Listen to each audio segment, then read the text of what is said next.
산업부터 통상, 자원, 중소기업, 벤처기업까지 우리나라 경제정책의 한 축을 들여다보고 있는 국회 산업통상자원중소벤처기업위원회. 우리나라 실물경제 최전선에 서 있다고 해도 과언이 아닙니다. 장기화되고 있는 경기 불황에 탈원전과 최저임금, 그리고 자영업자 대책 등 각종 이슈가 더해지면서 산자중기위 회의장에 늘 이목이 쏠렸습니다. 오늘 파워 인터뷰에선 올 한해 전쟁터 같았던 국회 산자중기위를 집중 조명해봅니다. 네, 한 주간 안녕하셨습니까? 김덕조입니다. 자, 올 한 해 경기가 어렵다, 힘들다. 이 이야기만 하다가 한 해가 다 이렇게 저물어가는 것 같습니다. 벌써 12월 중순입니다. 그래서 오늘 이런 경제 부분 이야기 좀 심도 있게 해보려고 합니다. 어렵게 모셨습니다. 국회 산업통상자원중소벤처기업위원회 위원장이시죠. 홍일표 위원장과 오늘 함께 이야기를 나눠보겠습니다. 안녕하십니까? 예, 안녕하세요. 네. 지난 7월이죠.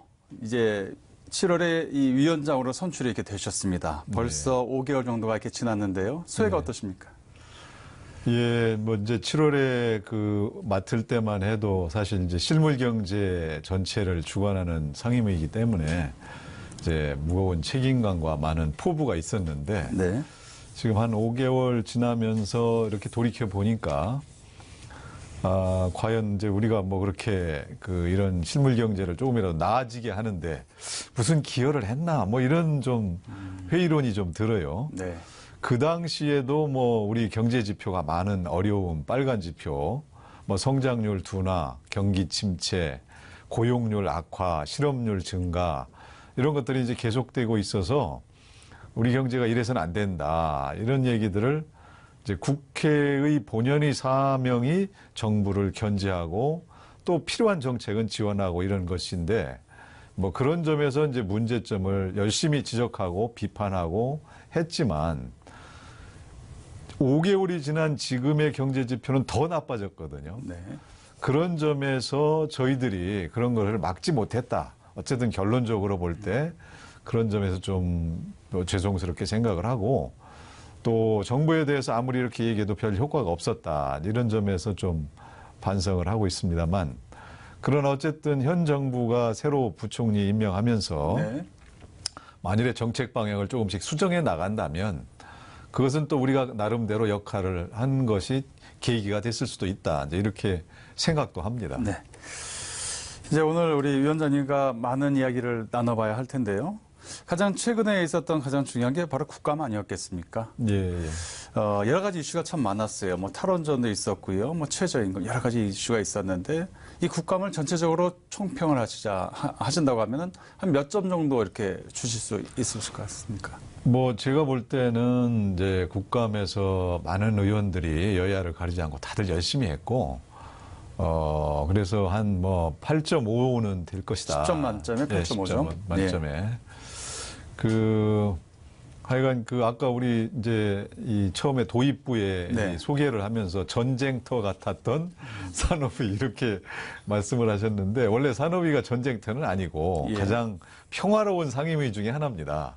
왜냐하면 이제 산업을 발전시키자는데 아무도 이의가 없고 또 우리가 관할하는 중소기업부도 예. 중소기업 도와줘야 된다 이런 데 대해서 다들 동의하기 때문에 별 뭐 그렇게 싸움이 없는 곳인데 올해는 이제 탈원전 네. 또 소상공인 이제 어려움을 초래한 최저임금 문제 또 북한산 석탄 반입 문제 또 뭐 이제 중기부가 소상공인 연합회를 뭐 감찰한 거 아니냐 뭐 이런 이제 문제들이 제기되면서 그와 관련해서 이제 불꽃 튀는 그런 예. 이제 논쟁이나 그런 것들이 있었다고 보여집니다. 지금 말씀하셨던 어떤 이제 탈원전이라든지 최저임금 부분이 이따가 뭐 하나하나 살펴보겠지만 그래도 이 국감하면서 좀 이건 우리가 좀 놓쳤지 않았느냐 이런 부분이 있으면 또 어떤 게 있을까요? 그런 부분은 아무래도 이제 통상 무역 문제. 무역 문제 지금 예. 미국, 중국 그쪽 말씀하시는 그렇죠. 거죠? 이제 네. 미중 간의 무역 전쟁이 이제 터져가지고 우리 나라에 어떤 영향을 미칠 거냐. 대체로는 이제 안 좋은 영향이 있을 걸로 예상되거든요. 네. 그런 과정에서 우리 여기 활로는 무엇인가, 또 그 무역 전쟁은 언제 끝날 것이냐, 이제 이런 것들에 대해서 좀 더 관심이 많았으면 했는데 이제 그런 부분이 조금 소홀히 다뤄진 것 같습니다. 네. 자, 이제 그런 부분들 오늘 파워 인터뷰를 통해서 하나하나 좀 이야기를 해보도록 할 거고요. 자, 그럼 지금부터는 이제 산자중기위가 다루는 현안들에 대해서 본격적으로 이야기를 해보도록 하겠습니다. 도 기자. 네. 산자중기 가장 먼저 들여다봐야 할 이슈 어떤 게 있을까요? 네, 좀 전에 위원장께서도 말씀하셨듯이 그 평화롭던 산자중기위를 전쟁터처럼 만들었던 탈원전이라고 할 수 있겠습니다. 네. 문재인 정부가 탈원전 정책을 추진한 이후 관련 논의가 수없이 진행이 되고 있는데요. 주로 원자력계와 야당이 문제 제기를 하면 정부 여당이 탈원전은 이미 세계적인 흐름이다 이렇게 반박하는 시기입니다. 그러다 보니 이 논의에는 큰 진전이 없는 모습인데요. 탈원전 공방에 대한 키워드를 한번 뽑아봤습니다.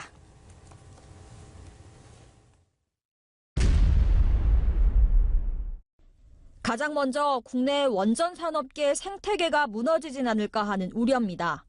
정부는 지난 6월 에너지 전환 원전 부문 후속 조치와 보완 대책을 내놓으면서 원전 지역과 산업 지원 대책을 발표했습니다.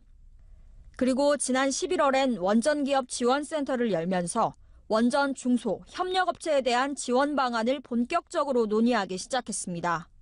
핵심 인재들의 해외 유출도 들여다보기로 했습니다. 하지만 원전업계 한 관계자는 탈원전 시점을 박아둔 만큼 국내 원전 생태계의 수명은 길지 않을 것이라고 내다봤습니다. 지난 2009년 UAE 바라카 원전 수주 이후 멈춰버린 원전 수출 성적표도 빼놓을 수 없습니다. 한국전력은 지난 7월 영국 무어사이드 원전 수주 우선 협상 대상자 지위를 잃었고 최근엔 UAE 원전의 일부 사업권을 경쟁업체인 프랑스 전력공사에 내줬습니다. 게다가 UAE 원전의 장기 정비 계약권마저 장담할 수 없는 상황이 됐습니다. 코리아팀이 공들이고 있는 사우디아라비아와 체코도 유력 경쟁업체들 사이에서 비관론이 커지고 있습니다. 국내에서 탈원전을 외치고 해외에서 우리 원전을 홍보하는 정부를 향해 내로남불이라는 지적이 끊임없이 나오는 이유입니다. 최근 있었던 대만의 국민투표도 화두입니다. 탈원전의 속도를 높이던 대만이 국민투표를 통해 탈원전 정책의 법적 근거가 된 조항을 폐기했는데 우리도 이러한 차원의 국민 여론 수렴 과정이 필요하다는 겁니다. 대만도 국민적 합의를 통해서 법을 폐기하고 원전 회귀 정책으로 가고 있습니다. 정부 여당도 국민 투표를 통해서 확실히 의견이 어디에 있는지 물어보자는 야당의 요구를 거부할 명분이 없다고 생각합니다. 지난 11월 한국원자력학회는 국민 70%가 원전을 지지한다는 조사 결과를 발표했습니다. 하지만 정부는 이해관계자들의 조사라며 신뢰성에 의문을 제기할 뿐입니다. 반복되기만 하는 탈원전 공방 속에서 원자력계의 시름은 깊어지고 있습니다.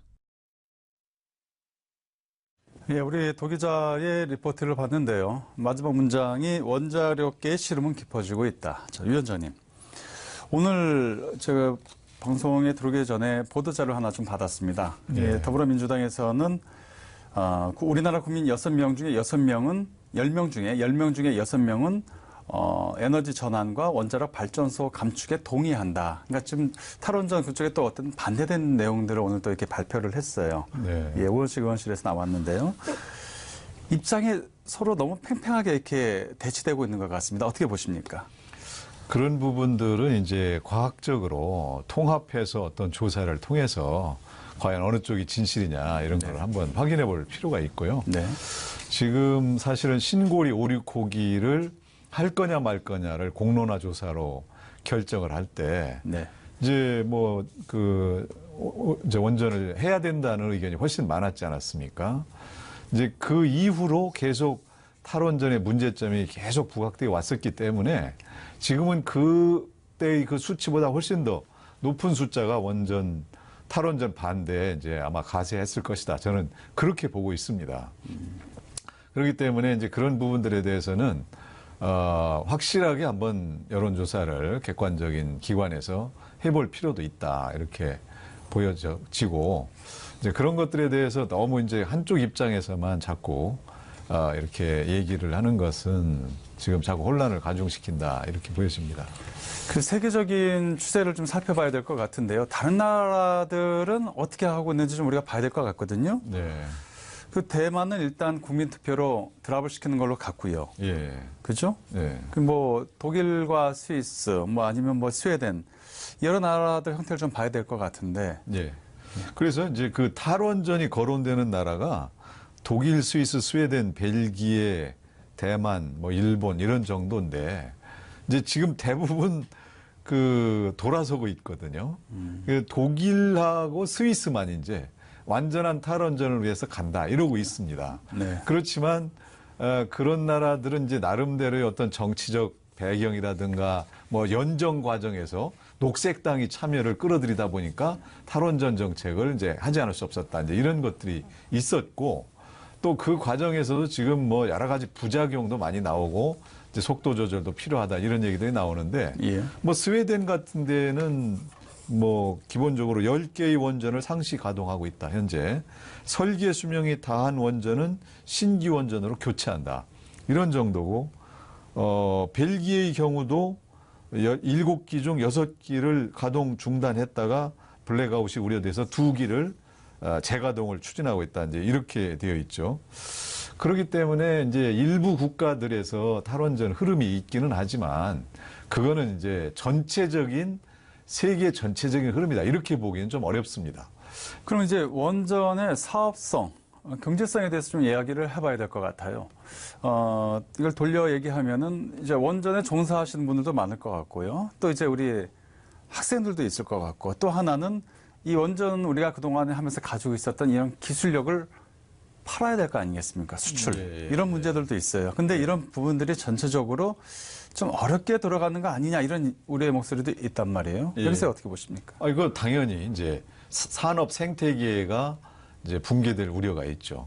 우선 현재 추진하던 원전 6기를 다 이제 백지화하겠다는 거 아니에요. 그리고 현재 건설 중인 신고리 5, 6호기만 이제 건설하겠다. 이걸 끝으로 신규 원전은 짓지 않겠다. 이렇게 해놓으면 이제 몇 년 후부터는 원전을 지을 일이 없기 때문에 거기에 종사했던 수많은 그 협력업체 이런 사람들이 일감이 없어집니다. 그러다 보니까 이제 그 원전에 종사하려던 사람들이 벌써 이탈해서 외국으로 가거나 뭐 아랍에미리트로 취직 자리를 알아보러 가거나 또는 학생들도 자기들이 미래에 이제 그 생태계가 산업이 취직 자리가 있어야 가서 대학을 갈 텐데 그게 지금 이제 흔들리고 있다 보니까 뭐 카이스트에 대한 원전학과 그동안 계속 이어졌다가 내년에는 뭐 한 명도 없다고 한다. 뭐 이런 일. 다른 이제 대학들도 비슷하게 줄어들고 있고 이렇기 때문에 이게 지금 그 일자리 문제라든가 또 원전 생태계 문제 그리고 그동안 우리가 이제 원전 기술을 40년간 하면서 한국형 원전 기술을 개발했습니다. APR 1400이라고 이거는 이제 국제 그 까다롭기로 이름난 미국 원자력 안전위원회의 그 인증까지 다 받은 것이거든요.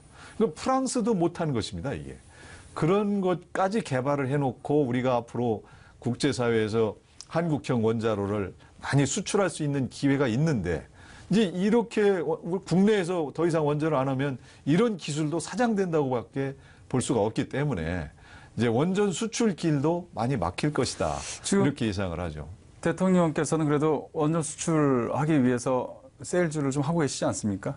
예, 이번에 뭐 체코를 가셨다고 하는데 이제 뭐 체코 가는 여러 가지 과정이 좀 의혹이 많이 있죠. 그 뭐 체코 대통령이 없는데 카운터 파트가 없는데 이제 체코를 방문했던 것이고 체코가 마침 이제 원전 그를 새로 지으려고 2기 정도로 지으려고 하고 있기 때문에 우리가 이제 원전 수주 세일즈를 해야 되는 건 맞는데 또 대통령이 가서 그 힘을 실어주면 좋죠. 그런데 이번에 그 체코 총리를 만나서 이제 한 말씀 하셨지만 청와대는 회담의 주요 의제가 원전이 아니었다. 뭐 이런 식으로 자꾸 얘기를 하니까 이게 뭐 제대로 세일즈를 한 건지 안 한 건지 뭐 이게 제대로 그 외교를 한 건지 여러 가지 이제 의혹이 있고 예. 좀 이렇게 답답한 상황입니다.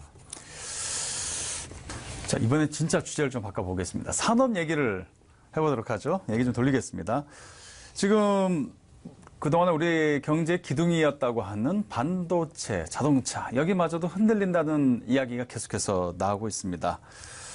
자, 우리 위원장님 나오셨으니까 이런 산업계 불황을 타개하기 위한 어떤 부분, 좀 이야기가 좀 커요. 네. 예, 어떻게 생각하고 계신가요? 지금 현재 우리 이제 기업인들을 만나보면 네. 이제 정부가 기업을 그렇게 많이 도와주려고 하는 것 같지가 않다. 이제 이런 생각들을 많이 하고 있어요. 이게 왜 그러냐면 현 정부의 정책 기조가 이제 양극화 해소다. 이런 데 이제 너무 많이 치중되어 있거든요. 대통령 본인께서 지난번에 무슨 회의하면서 얘기가 지난 몇십 년간 우리 경제가 눈부시게 발전했지만 그 성장의 과실은 대기업에 편중된 결과였다. 이렇게 얘기를 하고 있어요.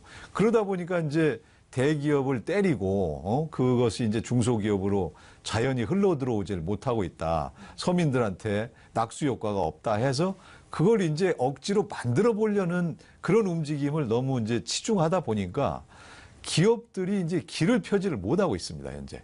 공정거래법 강화하죠. 또 뭐 각종 갑질이다 뭐다 해서 막 그냥 갔다가 이제 뭐 여론 심판에 내세우죠. 또 기업하기 좋은 환경이라는 것은 규제를 많이 해제해서 신산업이 마음껏 진입하고 뛰어놀 수 있도록 해야 되는데 각종 규제 해제가 전혀 안 되고 있습니다. 예.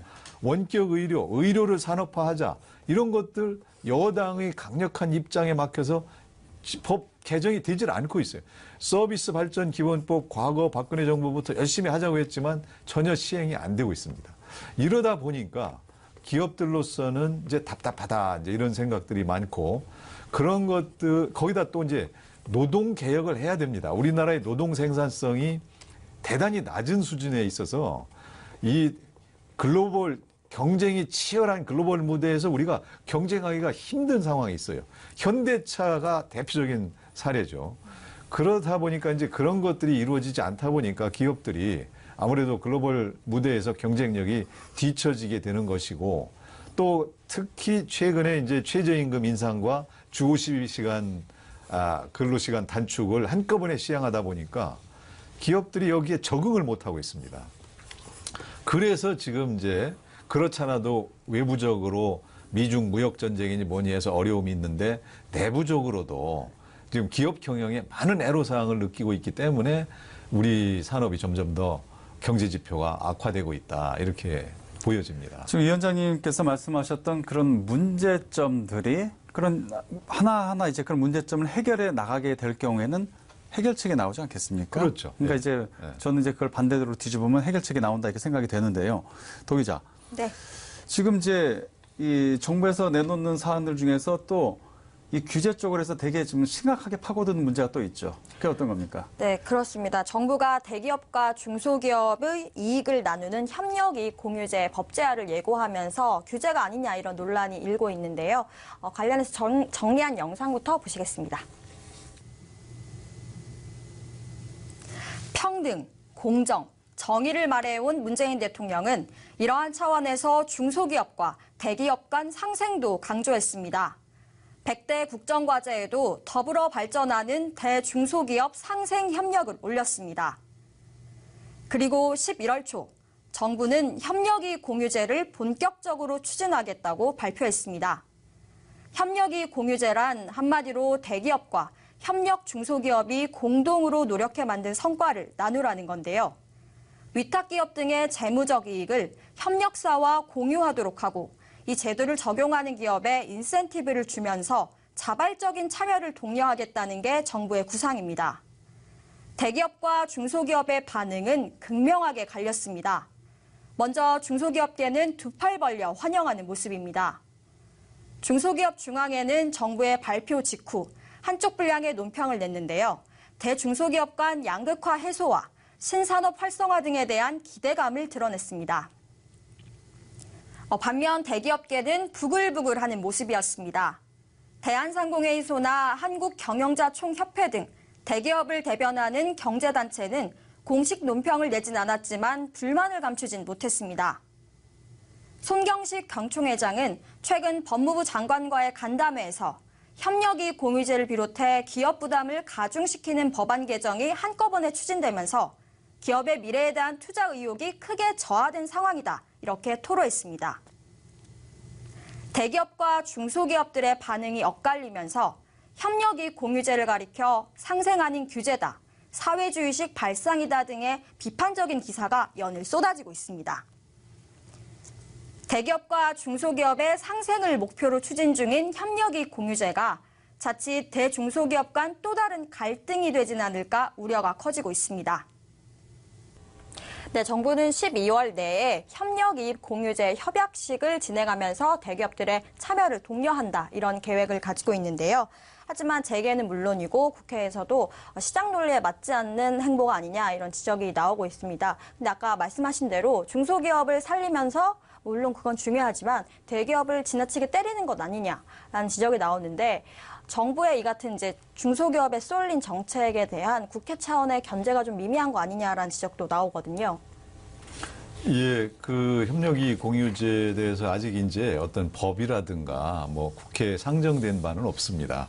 그냥 정부가 이제 그런 거를 하고자 한다, 이렇게 방침만 나왔을 뿐인데, 제가 볼 때는 이건 상당히 좀 위험한 발상이고, 이제 정부가 이제 이렇게 시장에 너무 과도하게 개입한다는 것이 현재 정부의 경제 정책의 문제점이거든요. 더군다나 이 제도는 협력 이익을 이제 공유를 한다. 그러면 협력의 정도, 공유, 또 그 기여도라든가 이런 거 평가하는 것이 굉장히 어렵습니다. 굉장히 그 수치화를 어떻게 할 거냐. 어느 기업이 어느 정도의 기여를 했고 어느 정도 공유를 해야 될 거냐. 또 공유의 대상에 지금은 이익을 공유한다고 되어 있는데, 그러면 기업이라는 거는 때로는 손실도 나고 지금 이익이 났지만 나중에 손실이 날 수도 있는 거 아닙니까? 그럼 현재 난 이익을 가지고 있다가 손실이 날 때 대비해야 되는 것인데, 지금 이익을 다 나눠주면 나중에 손실이 날 때는 손실은 공유를 안 하는 것이냐, 이거 불공평한 거 아니냐, 이런 이제 불만이 나올 수 있는 겁니다. 게다가 그럼 외국 업체는 뭐 이런 거 대상이 안 된다고 일단은 하는 것 같은데, 그러면 국내 업체와 외국 업체 사이에 어떤 차별이 생기는 거냐. 다만 지금 이제 외국에서도 구글이나 뭐 이제 애플이나 아마존이나 이런 데서 일부 유사한 제도를 시행하고 있다고 합니다. 네. 그리고 여기서 가장 중요한 거는 자발적으로 한다는 것이에요. 그건 기업이 알아서. 근데 지금 정부가 나서서 예를 들어 법제화를 안 하더라도 이제 이런 조인식을 하겠다, 와라, 이렇게 되면 이거는 이제 강요하는 것으로 비춰집니다. 여기에 안 가면 정부 정책에 협력하지 않는 것처럼 예. 비춰지기 때문에 이것도 또 하나의 반강제적인 그런 그 효과가 있어서 이런 거를 정부가 나서서 하는 것 자체가 잘못됐다, 이렇게 생각하지 않을 수 없습니다. 우리가 이제 이 소상공인 그리고 자영업자분들, 이분들 이야기를 안 할 수 없습니다. 많이 힘드세요. 맨날 기사를 읽어봐도 참 마음 아픈 이야기가 많고요. 근데 이거를 좀 우리가 좀 해결을 해야 되지 않겠습니까? 근데 최근에 또 보면은 이제 카드 수수료 이야기를 했을 때 해결책을 찾으려고 그러는데 또 이로 인한 또 부작용도 막 나오고 있고요. 예. 이거 어떻게 해야 됩니까? 그래서 정말 걱정이죠. 네, 지금, 임금도 문제고요. 예. 그렇죠? 그러니까 이제 정부의 생각은 소득 주도 성장론 해서 이제 근로자들의 소득을 높이면 이제 소비가 많아질 것이고, 소비가 많아지면 이제 그 물건을 많이 사가게 되니까 결국 성장을 촉진하게 된다, 이런 논리인데, 이거는 이제 너무 순진하고 단순하고 일면만 본 생각이죠. 우리나라는 이 소상공인 자영업자가 다른 OECD 국가에 비해서 2배, 3배로 많습니다. 다른 나라는 6, 7%인데 우리나라는 20%가 넘어요. 그렇기 때문에 이분들에 대한 맞춤형 정책을 할 필요가 있는 거거든요. 이분들을 다 도외시해 놓고 그냥 일반적으로 정책을 펴서는 안 되는 겁니다. 근데 이 소상공인 자영업자분들의 60% 정도가 그동안의 경기 침체로 자기들이 버는 돈이 자기들이 월급 주는 근로자의 월급도 못 미치는, 예를 들어 근로자 한 사람한테 200만 원을 주면 자기가 한 달에 버는 게 200만 원도 안 되는 그런 곳이 60% 가까이 된다는 거예요. 정부에서는 뭐 일자리 안정자금 풀고 또 뭐 이제 카드 수수료 내리고 뭐 여러 가지 이제 정책을 이제 내놓고 있죠. 그러나 현장에 가서 들어보면 그런 정책이 체감이 안 된다는 거예요. 그건 뭐 별 효과가 없다. 매출을 늘리는 게 가장 중요한데 이 마당에 카드 수수료 0.몇% 인하했다. 이게 지금 와닿겠느냐. 카드 수수료 인하가 체감이 안 될 정도로 경영 악화를 겪고 있고 매출 감소에 시달리고 있다. 또 이제 카드 수수료라는 인하를 이렇게 해보니까 카드 업계가 이제 비명을 지르는 거예요. 예.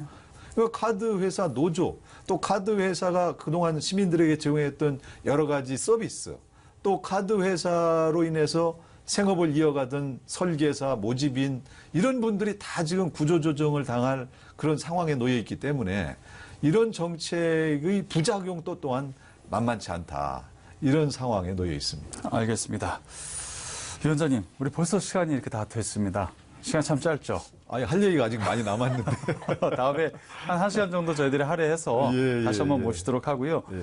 자, 이제 마무리 좀 짧게 부탁드리겠습니다. 이제 예. 올해도 얼마 안 남았고 이제 하실 일도 많을 것 같습니다. 예. 어떻게 계획을 갖고 계신지요? 예, 국회에서 지금 그래서 소상공인 자영업자 문제 해결하기 위해서 이제 최저임금법 개정, 이게 업종별 차등화 그걸 꼭 좀 하려고 그러고요. 또 마침 이제 그 대통령과 5당 대표가 합의했던 탄력 근로제 이런 것도 빨리 필요하거든요. 내년부터 시행이 되는 곳을 위해서는 이제 그런 것도 좀 빨리 할 수 있도록 해서 어쨌든 또 이제 규제 해제 이런 것들 더 이제 우리가 열심히 해서 현재 우리 경제가 안고 있는 여러 어려움들 이런 것들을 국회가 조금이라도 나서서 해결해 드리도록 그런 한 해가 돼서 국민들께서 조금이라도 더 경제가 좋아지는 그런 생활을 할 수 있는 그런 새해가 되도록 노력하겠습니다. 알겠습니다. 고맙습니다. 자, 홍일표 산자중기 위원장이었습니다. 고맙습니다. 네, 감사합니다. 자, 도 기자도 고생 많으셨어요. 네. 중요한 거는 우리가 참 잘 살아야 되는 거예요. 예. 잘 먹어야 되고 또 잘 써야 되고 행복해야 되는 거겠죠. 그러기 위해서 어떤 정책의 균형 이것도 상당히 중요한 것 같습니다. 제 아시아경제TV에서 또 이제 준비가 되는 대로 우리 위원장님이 얘기했지만 또 반대 측면에서 얘기할 수 있는 부분들도 제가 또 모시고 또 이야기를 또 나눠보도록 하겠습니다. 다음 주에 다시 뵙겠습니다. 고맙습니다.